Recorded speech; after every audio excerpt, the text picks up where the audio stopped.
베드로는 오순절 성령 강림의 역사가 성령의 세례와 성령의 충만으로 일어나면서 120여 명의 성도들이 다른 나라 말로 하나님의 나라의 큰 일을 증거하게 된 이 사건에 대해서 이것은 어느 날 우연적으로 일어난 일이 아니라 이미 구약 성경에서 요엘 선지자가 예언했던 그 예언이 성취된 모습이라고 하는 사실을 강력하게 증언했습니다.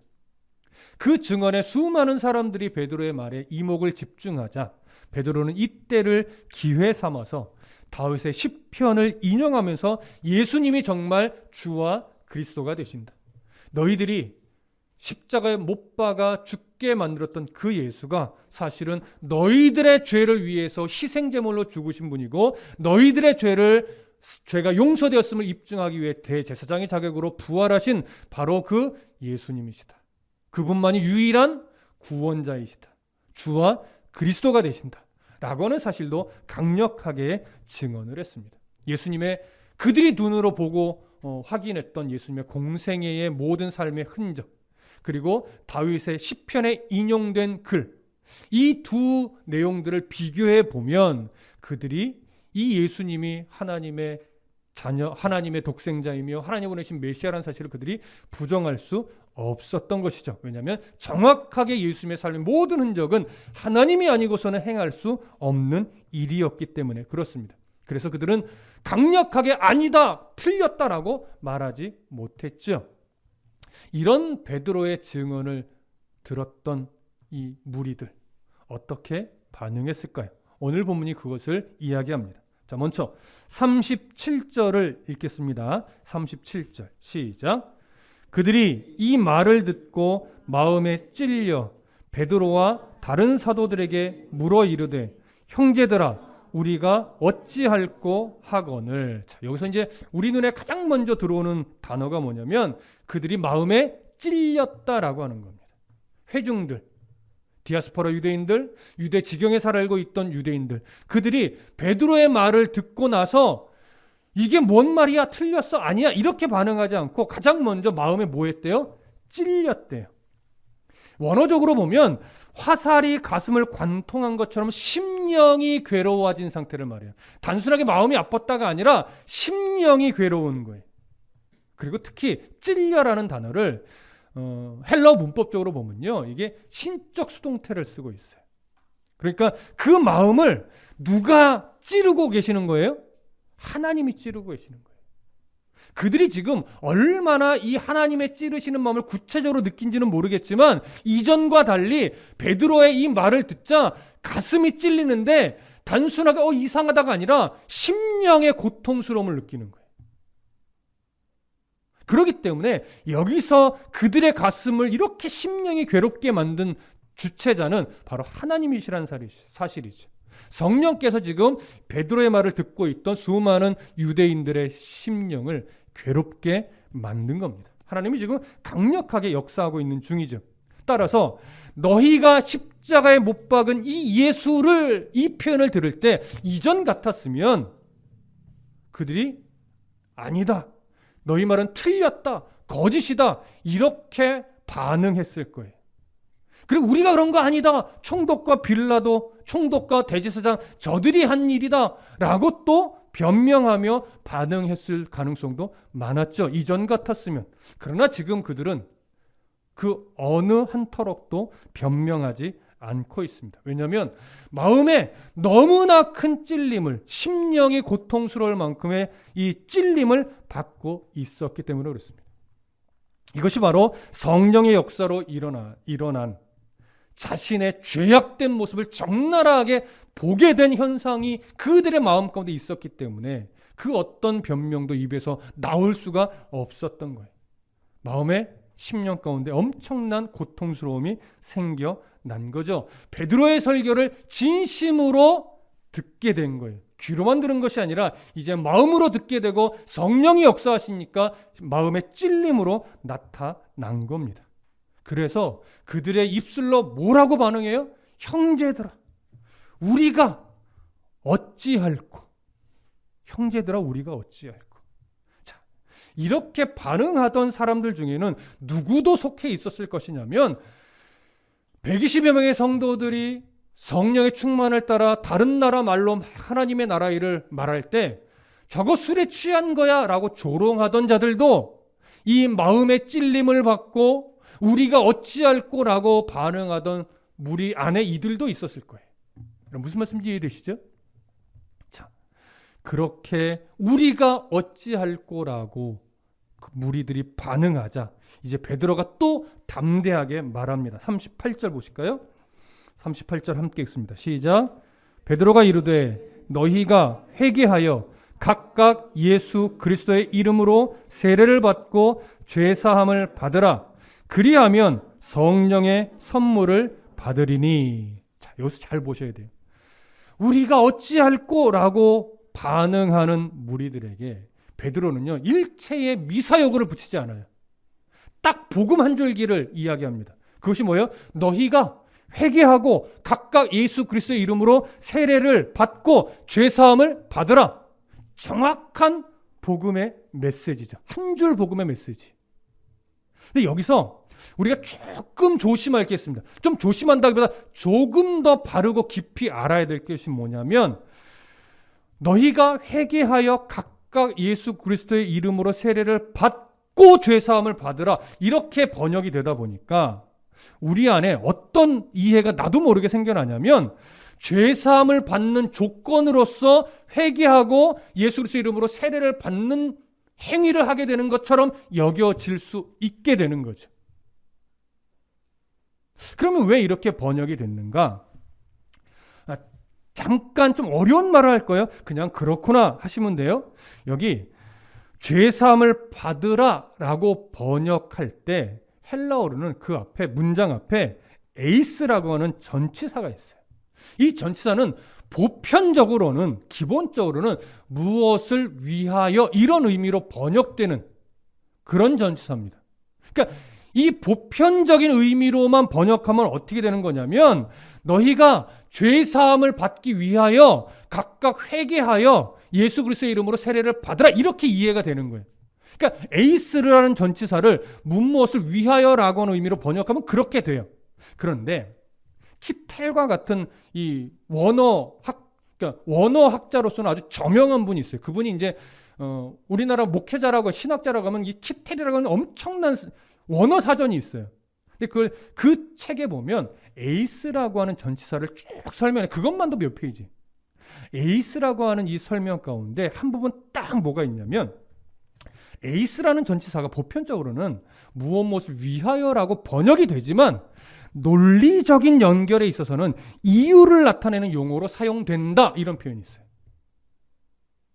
그렇다면 오늘 베드로는요 회개해야 하고 예수 그리스도의 이름으로 세례를 받아야 된 논리적인 이유를 지금 명확하게 설명을 하고 있다라고 볼 수 있습니다. 그러면 이 에이스를 단순하게 무엇을 위하여로 번역하는 것이 아니라 이유를 나타내는 용어로 우리가 번역이 가능해요. 그렇다면 어떻게 되는 거냐면 너희가 회개하여 각각 예수 그리스도의 이름으로 세례를 받으라. 왜냐하면 너희가 죄사함을 받았기 때문이다. 이렇게 되는 거죠.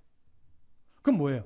자, 회개하고 세례를 받는 것이 죄사함을 받기 위한 내용이 될까요? 아니면 이미 죄사함을 받았기 때문에 그것을 너희가 인정한다면 이제 입술로 회개하는 시인을 하고 또 만인 앞에서 내가 회개했다라고 하는 어떤 증거적 모습으로 예수의 이름으로 세례를 받으라라고 하는 의미가 될까요? 후자가 될 겁니다. 구원을 받기 위한 조건으로서 세례와 회개와 세례를 언급하는 것이 아니라 이미 구원을 받았으니 너희가 구원받았음을 감사함으로 회중 앞에서 너희가 입술로 시인하여 회개하고 예수 그리스도의 이름으로 세례를 받음으로 구원의 백성이 되었음을 공표해라. 이런 의미가 되는 거죠. 여러분, 구원의 조건일까요? 구원의 결과일까요? 여러분, 우리는 구원의 결과로 보는 것이 맞습니다. 그러나 그렇다면 오늘 한글 번역이 틀린 거냐? 그렇지는 않습니다. 이거 한글 번역이 틀렸다. 이걸 강조하고 싶은 것이 아니라 처음에 우리가 예수를 믿어 구원의 감격에 놓였을 때 처음 이해는 이게 맞아요. 내가 회개하고 예수 그리스도 이름으로 세례를 받음으로 우리가 뭐에 이르러요? 구원에 이르는 게 맞아요. 처음 이해상으로. 그런데 이것이 이제 신앙이 깊어지고 조금 더 하나님이 어떤 분인지 알게 되고 내가 하나님 앞에서 어떤 존재인지 알게 되다 보면 무슨 고백을 하냐면 야, 정말 내 노력으로 구원 얻은 것이 아니구나. 이걸 인정하게 돼요. 그러면서 성경 곳곳에 어떤 강조점이 있냐면 네가 회개해서 구원받은 구원의 근거가 너에게 있지 않아 철저하게 너를 사랑하시는 하나님에게 있어. 이걸 알게 돼요. 그러면서 요한복음에서도 말하지만 바람이 오는 것은 알지만 어디서 시작됐는지 모르는 것처럼 우리의 힘으로 예수 그리스도를 주라 시인할 수 있는 것이 아니라 하나님이 내 죽어있던 심령을 살려놓으시면 살아난 그 영이 점차 복음의 메시지에 귀를 기울이게 되고 나를 위해 십자가에 죽으신 예수 그리스도 정말 구주라는 사실을 내 죽었던 심령이 이미 살아남으로 말미암아 그걸 뭐하게 돼요? 인식하게 되고 느끼게 되고 인정하게 돼요. 그러면서 그 인정함이 그 인식하게 된 그 사실이 나의 입술을 통해서 이제 뭐가 되는 거예요? 고백하게 되는 거예요. 제가 이걸 어디서 느끼냐면 제가 기억을 더듬어 봤어요.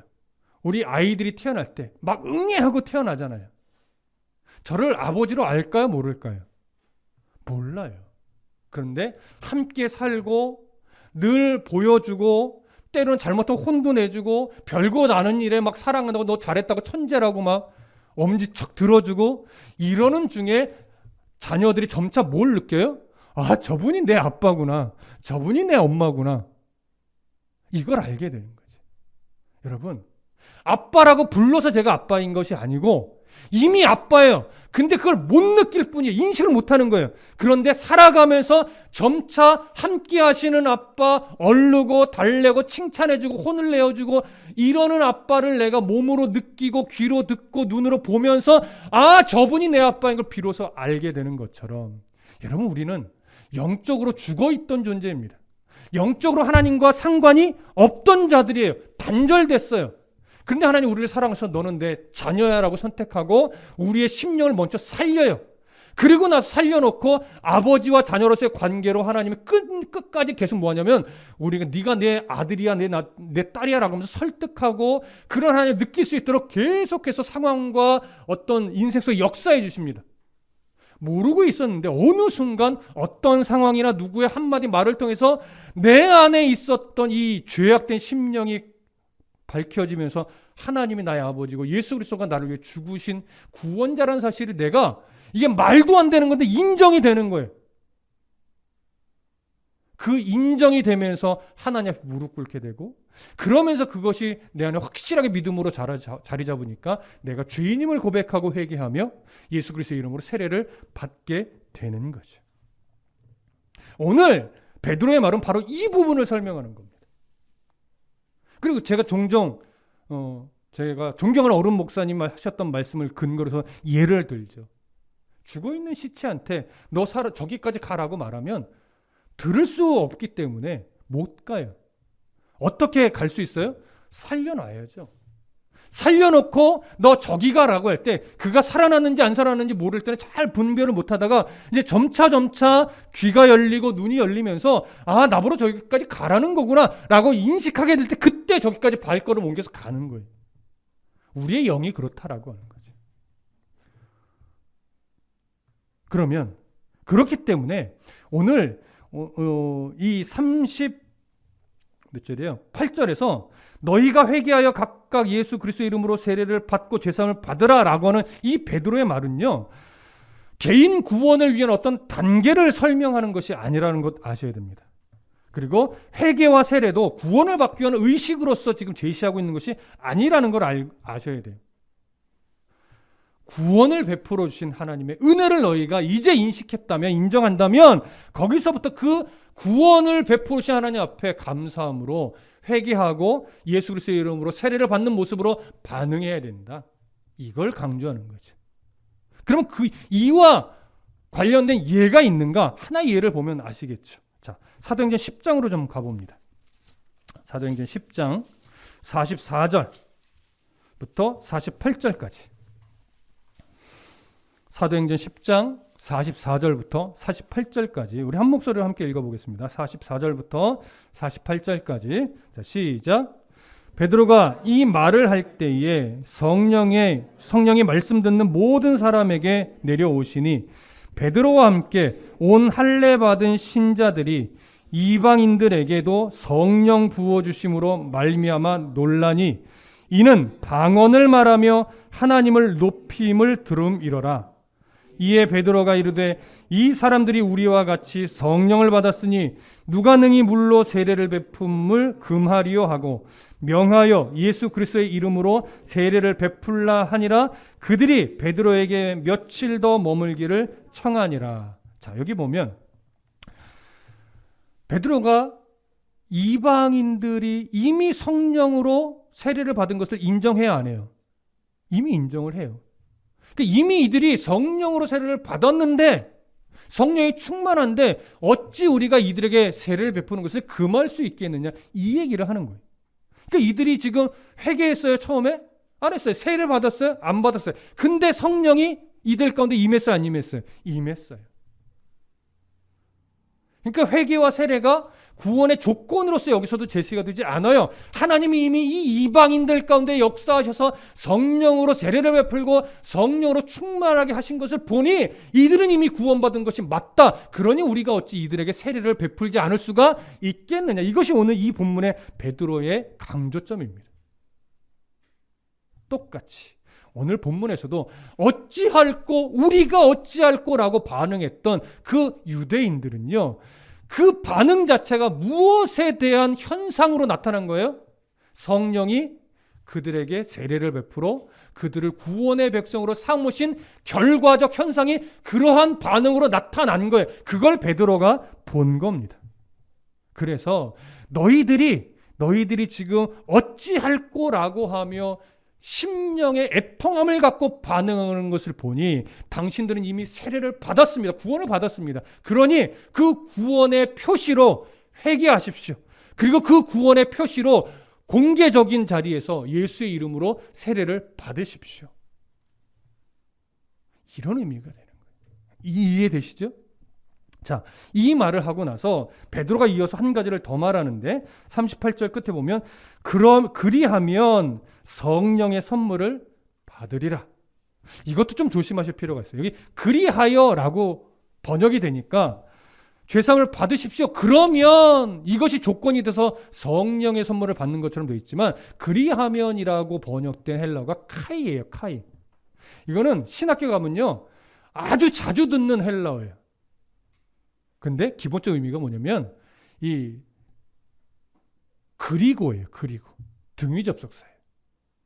앞을 원인으로 삼지 않아요. 그래서 이것을 그리하여라고 번역했지만 사실은 그리고로 번역하는 것이 맞아요. 그래서 어떤 의미예요?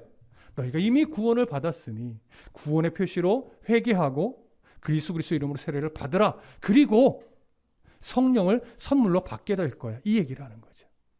이걸 풀어보면 이런 의미가 조금 더 이해하기 쉽게 좀 풀어볼게요. 자, 여러분, 당신들이 지금 찔려하는 것을 보니 이미 구원을 받았습니다. 그러니 이제부터 믿는 자답게 회개하여 예수 그리스도의 이름으로 세례를 받으십시오. 그리고 새 언약의 백성으로서 이제 성령과 동행하십시오. 이런 의미가 되는 거예요.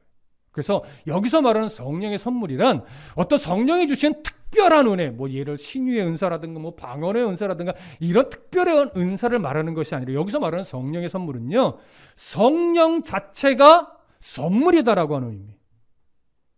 그 성령 자체가 선물이다, 이게 무슨 말이냐면 이제 구원받은 너희들의 삶에 성령이 뭐 하신다? 내주하신다 이제. 그래서 언제나 변함없이 너희들과 함께 동행하신다. 이것이 바로 구원받은 백성에게 주시는 하나님의 놀라운 선물이다라고 하는 것이죠. 여러분, 성령이 내주하시고 성령이 우리 삶에 동행한다는 것이 왜 선물일 수 있을까요? 이 사실만 정확하게 이해하고 성령 하나님이 내 삶에 주관하고 함께 동행하시지, 이 사실만 정말 분명하게 확신하고 살아간다면요, 상황과 형편 때문에 절망하거나 낙심하거나 괴로워하지 않을 수 있어요. 왜? 성령 하나님이 그렇게 힘이 부족하고 능력이 모자라서 우리의 어떤 상황 형편을 돕지 못하시는 분이 아니거든요. 우리가 고난 중에 그냥 놔두시면 거기에 이유가 있어요. 어려운 상황이 지속되게 놔두시는 거기 이유가 있단 말이죠.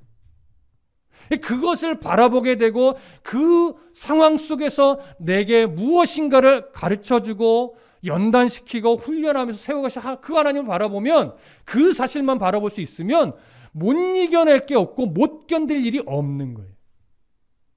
최근에 정은미 집사님 고백을 통해서 그런 신앙을 또 한 번 배웁니다. 얼마나 지금 힘드시겠습니까? 마음적으로. 그런데 오히려 그 상황이 하나님 앞에 은혜를 경험하는 기회로 삼으셨고, 이 상황이 오히려 우리가 하나님을 더 바라볼 수 있게 만드네요 라고 하는 그 고백을 해요. 그 고백을 듣는데, 야, 이게 진짜 우리가 배워가야 될 신앙이구나. 제가 그걸 또 배웁니다. 그래서 늘 말씀드리죠. 말씀은 목회자한테 배우지만 신앙은 성도들한테 배우는 거예요.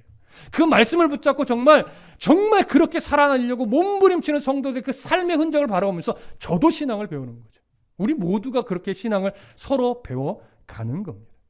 그러니 성령 하나님과 동행한다는 것 엄청난 선물인데, 우리가 성령의 선물을 자꾸 뭔가 특별한 것으로만 기대하다 보니까 내 삶에 동행하시는 하나님, 나를 훈련해 가시는 하나님, 나를 늘 연단해서 하나님의 백성답게 하나님 나라의 소망을 갖고 살게 이끌어내시는 하나님의 그 섭리를 선물로 우리가 바라보지를 못하는 거예요. 왜? 자꾸 선물을 정말 기프트라고만 생각을 하는 거죠. 현실적으로 필요한 것, 이것 좀 주세요, 이렇게 생각하고 여기니까 나와 동행하시는 성령 하나님의 그 놀라운 섭리를 선물이라고, 이미 선물을 받은 자로 우리가 여기지를 못하는 거예요. 여러분, 다시 돌아보십시오. 코로나 시대가 1년이 넘어 2년째 진행이 되는데, 이때 우리가 성령과 동행하는 이 은혜를 발견하지 못하면 우리는 참 바보스러운 자가 되는 거예요. 코로나 시대에 여러분, 코로나가 안 걸리는 것이 은혜가 아니에요. 걸리고 안 걸리고의 문제가 아니라 이 코로나 시대를 지내가면서 나와 변함없이 동행하시고 언제나 나를 지키고 인도해내신 그 성령의 동행이 얼마나 고맙고 얼마나 소중한 것인가, 그 가치를 깨달을 때 그 사람이 정말 복된 삶을 살아가는 것이지, 이걸 못 느끼고 내 입술에 불편해, 언제 이 상황이 끝내나, 이런 어떤 목소리만 내 안에 남아있다면 아직 멀었어요. 여러분, 주와 동행하면 그 어디나 하늘나라라고 하는 이 찬양의 고백이 입술로만, 귀에만 즐거운 고백이 아니라 진심을 다하는 내 중심의 고백이 되어야 돼요. 성령과 동행하니 어떤 상황 속에서도 나는 하늘나라를 살고 어떤 형편 속에서도 나는 하늘나라를 산다. 이게 진실한 고백으로 내 속사람에서부터 울려 나오셔야 돼요. 그게 이 선물을 받은 자의 마땅한 외침인 겁니다. 여러분, 이 코로나 기간 동안 꼭 이런 하나님의 성령의 동행하심의 이 선물이 내가 이미 누리고 있던 복이었구나를 꼭 깨닫는 은혜가 있기를 소망합니다. 아멘. 39절 보시죠.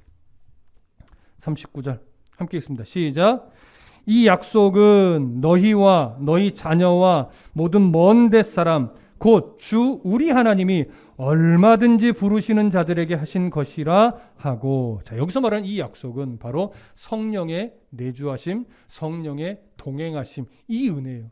구원의 백성에게 주시는 이 성령의 선물, 이 약속은 유대인에게만 해당되는 약속이 아니라 모든 이방인들에게까지도 하나님께서 섭리하여 복음의 역사가 펼쳐질 때 그것을 듣고 아멘으로 반응하며 주 앞에 나오는 모든 무리에게, 남녀노소 민족을 초월해서 누구에게나 하나님이 약속해 주신 선물이다라고 하는 것이죠. 그 증거가 뭐예요? 오늘 우리가 이렇게 예배하고 있다는 것이 이 말씀의 증거예요. 이렇게 세워지는 초대교회를 통해서 이방 땅에까지 복음이 증거되어지고 교회가 세워질 때 이방 사람이라고 하나님의 은혜가 건너뛰지 않는다는 거죠. 그렇게 이루어내셨고 그 복음의 약속, 이 약속은 오늘 우리들에게까지로 이어져서 여전히 우리들도 이 은혜 가운데 살아가고 있습니다. 이 약속이 우리 안에 성취되어 살아가고 있습니다. 얼마나 놀라운 복입니까? 여러분, 이걸 분명하게 깨달아 아시기를, 또 인정하시기를 소망합니다. 40절 41절 읽습니다. 40절 41절 시작. 또 여러 말로 확증하며 권하여 이르되 너희가 이 패역한 세대에서 구원을 받으라 하니 그 말을 받은 사람들은 세례를 받음에 이날에 신도의 수가 3천이나 더하더라. 자, 그렇게 반응하고 또 구원의 메시지를 선포했던 베드로, 그때 41절 보니까 그 말을 받은 사람들은 40절 보니까 또 여러 말로 확증하여 권하여 이르되, 이 표현을 하죠. 아마도 이 말씀 외에 더 여러 말로 그들에게 권면하고 복음을 증거했던 것으로 여겨집니다. 그러나 압축해서 중요한 것만 지금 기록해 놓은 것이죠. 그 다음에 너희가 이 패역한 세대에서 구원을 받으라. 이런 패역한 세대는 뭐냐면 당시에 이렇게 복음의 역사가 선명하게 드러났음에도 불구하고 끝까지 예수 그리스도를 거절하고 거부하고 기독교를 부정적으로 여기는 자들이 있었어요. 바로 그것이 팽배했던 그 당시 세대를 패역한 세대라고 말하는 겁니다. 오늘날도 사실은 패역한 세대가 맞죠. 왜? 여전히 수많은 사람들이 하나님을 대적하고 인정하지 않고 거절하고 있기 때문에. 그러나 그러한 패역한 세대 가운데서도 우리만큼은 뭐예요? 하나님의 은혜 가운데서 예수 그리스도를 주라 인정하고 시인하여 구원의 백성으로 살아가고 있다라고 하는 거. 이것이 얼마나 큰 복인지 여기서 선명하게 말을 하는 겁니다. 그때 41절을 보니까 그 말을 받은 사람들은 세례를 받음에 이제 공개적으로 인정을 한 거죠. 구원의 백성으로서 표현을 한 거예요. 이 날의 신도의 수가 몇 명이래요? 3천이래요. 3천. 여러분, 유대인들이 보통 숫자를 셀 때 남녀노소를 다 셉니까? 주로 남자 성인만 셉니까? 남자 성인만 주로 셉니다. 그러니까 남자 성인이라는 건 보편적으로는 물론 결혼하지 않은 사람, 아는 남자도 해당이 되지만 대부분은 결혼한 가장으로 여겨집니다. 그럼 이날 3천이라고 하는 숫자는 대부분 100%는 아니지만 결혼한 성인 남자들의 수예요. 이렇게 따지면 아내, 자녀 합치면 몇 명 정도 될까요? 3천이 훨씬 더 넘죠. 엄청난 숫자, 어마어마한 숫자가 지금 예수 그리스도의 이름으로 세례를 받고 구원의 백성이 된 거예요. 그러니 보십시오. 이 숫자 3천이 훨씬 넘는 거의 아내, 자녀 따지면 10,000명 가까이 되지 않겠습니까? 이들이 어떻게 세례를 받았을까요? 1대1로 받았을까요? 그렇게 보기는 어렵죠. 실로암 못 가나 베데스다 못 가나 물이 많은 곳에 가서 아마도 사도들을 통해 집단 세례를 받았을 거예요. 어떻게 해요? 물을 흩어 뿌리면서. 단정할 수는 없지만 그렇게 보는 시선이 가장 많습니다. 이 많은 사람을 1대1로 침례하듯이 이렇게 세례를 줬을 가능성은 거의 없습니다. 그래서 아마도 물을 흩어 뿌리면서 집단으로 세례를 주었을 가능성이 많은데, 여기서 한 가지, 베드로의 설교가 진행이 될 때 그 앞에 모인 이 수천 명의 무리는 유대 지경 안에서 살던 유대인만은 아니라는 것 우리는 알잖아요. 많게는 대략 50개국, 15개 지역, 50개국에서 사람들이 모였을 것이고 대략 50개의 언어로 사도들이 전했을 거란 말이에요. 그러면 베드로는 어느 나라 말로 그들에게 설교했을까요? 아마도 아람어일 가능성이 많겠죠. 그 당시 공용어가 아람어니까. 그럼 이들은 어떻게 알아들었을까요? 베드로가 아람어 썼다가 다른 나라 말 썼다가 이렇게 50개국을 번갈아가면서 설교했을 가능성은 없어요. 그냥 아람어로 설교했을 거예요. 어떻게 알아들었을까요? 이게 조금 난제, 성경은 정확하게 표현하고 있지 않지만, 그래서 이렇게 볼 수 있습니다. 이제 견해가 몇 가지 되는 건데, 말은 못해도 다 알아들었을 것이다. 이들이. 어찌됐건 모국이니까. 이렇게 보는 시선 하나 하고, 120여 명의 성도들에게 일어났던 각기 다른 나라 말로 말하게 되는 이 역사가 거꾸로 이들에게서는 아람어로만 말하는데 자기 나라 말로 알아듣는 기적과 같은 성령의 역사가 있었을 것이다. 이런 견해가 또 하나 있고, 어쩌면 사도들이 아직 각 나라 말로 전하는 이 단회적인 역사가 끝난 것이 아니기 때문에 그 무리들에게 섞여서 옆에서 뭐 해주었을 것이다? 통역해 줬을 것이다. 이렇게 보는 견해도 있는데 그 어느 것 하나 단정하긴 어렵습니다. 다만 성경이 그것을 굳이 드러내고 있지 않기 때문에 우리는 어떻게만 보면 되냐면, 하나님의 은혜로 베드로의 설교를 어떤 방법으로든지 다 알아들었다라고만 보면 됩니다. 왜 이 말씀을 드리냐면 그 상황 가운데 하나님의 놀라운 역사로 그 자리에 함께 있었음을 우리가 좀 나누고 싶어서 이런 말씀을 드리는 겁니다. 개인적으로는 신학적 입장이 아니라 개인적으로는 성령께서 그들의 귀에 역사하셔서 아람어로 말하는 베드로의 말을 자기 나라 말로 알아듣는 역사가 있지 않았을까. 개인적으로는 그렇게 생각을 합니다. 자, 이렇게 어마어마한 역사가 일어나면서 그들이 복음에 바르게 반응했고 세례를 받았고 그들 모두가 수천의 사람이 이제 신도가 됐습니다. 이렇게 해서 절기가 끝났어요. 그럼 어떻게 돼요?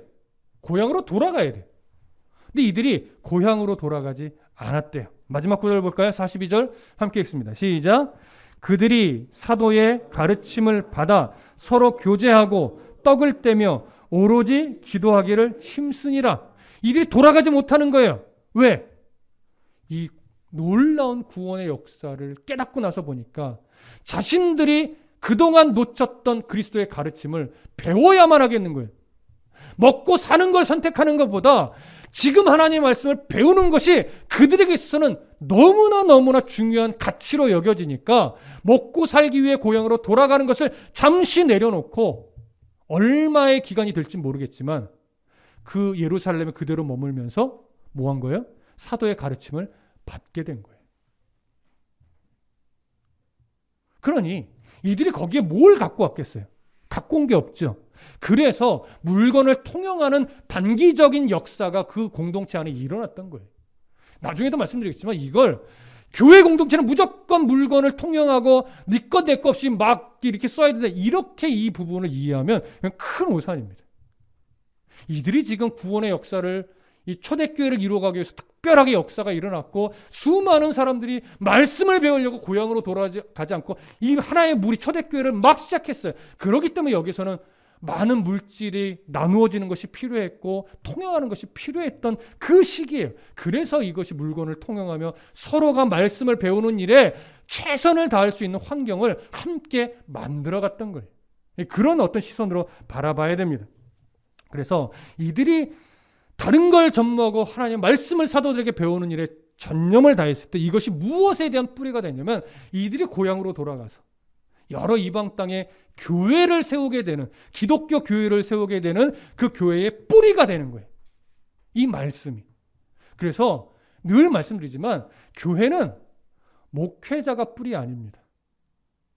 교회는 건물이 뿌리가 아닙니다. 교회는 그들 안에 10년 가운데 새겨진 하나님의 말씀이 뿌리예요.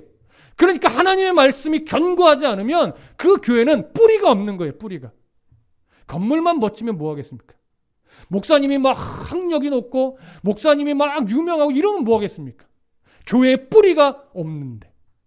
하지만 허술하고 부족하고 연약해도 하나님의 견고한 말씀이 그 교회의 뿌리라면 그 교회는 흔들리지 않는다라고 하는 거지. 이걸 중요하게 여러분 보셔야 됩니다.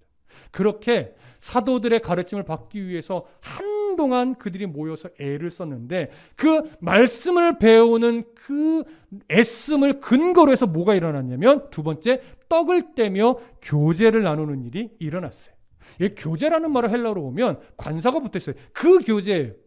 그러니까 여기서 말하는 교제는 그냥 친하게 지내는 걸 말하는 것이 아니라 영적인 교제예요. 무엇을 바탕으로 한? 하나님의 말씀. 그들이 사도들을 통해서 배운 하나님의 말씀을 기초로 한 영적인 교제가 그들 안에 일어난 거예요. 얼마나 기뻤겠습니까? 빈부귀천을 다 초월하는 거예요. 하나님 말씀으로 내가 새로워지고 하나님 나라의 소망을 두고 그것 때문에 세상을 바라보는 이해와 가치관이 다 바뀌니까 종도 상관이 없는 거예요. 누구나 어떤 부류의 사람이든지 말씀 안에서 하나가 돼서 서로 그 말씀을 가지고 뭐 하는 거예요? 믿음의 영적인 교제를 나누는 거죠. 우리 교회가 그런 교제가 풍성한 교회가 앞으로 더 되어가기를 저는 소망합니다. 특히 청년들이 믿음의 교제를 나눌 때 이렇게 말씀의 근거를 두고 말씀 안에서 영적인 교제를 나누며 서로에게 영적인 좋은 영향력을 미치는 그런 청년들로 세워지기를 정말 축복합니다. 자, 그렇게 그 교제를 두는데 그 교제가 무엇과 함께 일어나요? 떡을 떼면서 함께 일어나요. 이게 이제 요즘 시대의 안타까운 거죠. 여기서 떡을 뗀다는 것은 애찬과 성찬이 사실은 이렇게 어우러진 겁니다. 본래는. 근데 이제 고린도전서 11장에서 보듯이 애찬과 성찬의 의미가 함께 어우러지는데 어느 순간 가난한 자를 배려하지 않는 양상이 나타나면서 애찬의 성격이 훼손돼 버렸어요. 가난한 자에 대한 배려가 없었어요. 그러다 보니까 이후에 점차 의식적인 성찬만 남게 되는 거예요. 역사 속에서. 그러니까 오늘날 온전하게 성찬이 회복될 때는 이 균형감을 다시 좀 회복할 필요가 있습니다. 애찬, 일반적인 식사를 말하는 거예요. 근데 식사가 단순하게 먹는 것만을 의미하는 것이 아니라 믿음의 공동체 안에서 하나님이 주신 그것을 가지고 함께 식구처럼 먹으면서 그 먹는 가운데 뭐가 일어나요? 믿음의 영적 교제가 일어나는 거예요. 이것이 사실 주일에 교회에서 나누는 식사가 이런 의미가 되는 건데 이 소중한 일이 코로나라고 하는 이 엄청난 사건으로 인해서 막힌 것이 이 속상한 거죠. 그래서 우리가 믿음으로 견고하게 세워져서 하나님이 이것을 열어주실 때까지 우리는 조급해하거나 답답해하지 말고 비록 애찬과 성찬은 없지만 온라인상에서든지 이 모양 저 모양 우리가 이 말씀을 근거로 한 믿음의 교제가 이루어질 수 있도록 끊임없이 서로 노력하고 서로 애쓰는 이런 삶의 중심이 필요할 겁니다. 그리고 나서 이 말씀을 배우고 떡을 떼며 교제하는 일과 함께 일하는 것이 뭐냐면 기도하는 일에 힘썼다라고 하는 것이죠. 지속적인 겁니다. 끊임없이 기도하는 일에 힘썼어요. 하지만 이 기도가 늘 이전에 가지고 있던 기복적인 기도를 말하지 않아요. 이제는 기도가 바뀌는 거예요. 어떻게 해요? 복음을 근거로 한, 하나님 말씀을 근거로 한 기도로 바뀌어가요.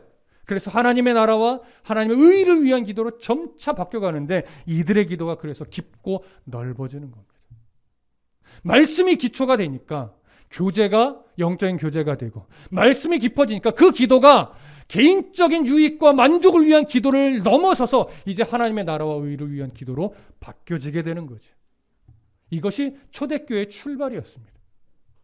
그렇다면 오늘날 복음으로 돌아가자, 초대교회로 돌아가야 된다 이런 외침이 일어날 때 결국 무슨 얘기냐면 이제 화려함에 취했던 교회, 규모 자랑만 했던 교회 이것에서 벗어나서 이제 정말 말씀이 뿌리가 되는 교회를 만들어가고 그 말씀을 근거로 해서 믿음의 영적 교제가 일어나는 교회로 만들어가고 그 말씀을 근거해서 맨날 잘되게 해주세요, 이것 주세요, 저것 주세요 하던 기도가 하나님 나를 써주세요, 우리 교회를 써주세요, 하나님의 나라와 의를 위해 내가 낮아지고 희생하고 겸손히 나를 하나님께 내어드릴 수 있는 하나님의 은혜를 주세요. 이렇게 하나님의 나라와 의를 위한 기도로 바뀌어가야 되는 거죠. 이것이 바로 초대교회로 돌아가는 것이고 이것이 복음으로 돌아가는 겁니다. 여러분, 교회는 이렇게 성장해야 됩니다. 빠를 필요도 없습니다. 교회는 천천히 하나님의 말씀을 기초로 해서 그 은혜에 젖어 믿음의 영적 교제를 하며 그 영적인 교제 가운데 이제 하나님의 나라와 의를 위해 함께 기도하며 그 일을 위해 서로 매진하는 이런 성장이 앞으로 일어나야 합니다. 조금 전에 설명드렸지만 교회 오늘날 많은 교회들이 실수해 왔던 것이 결국 뭡니까?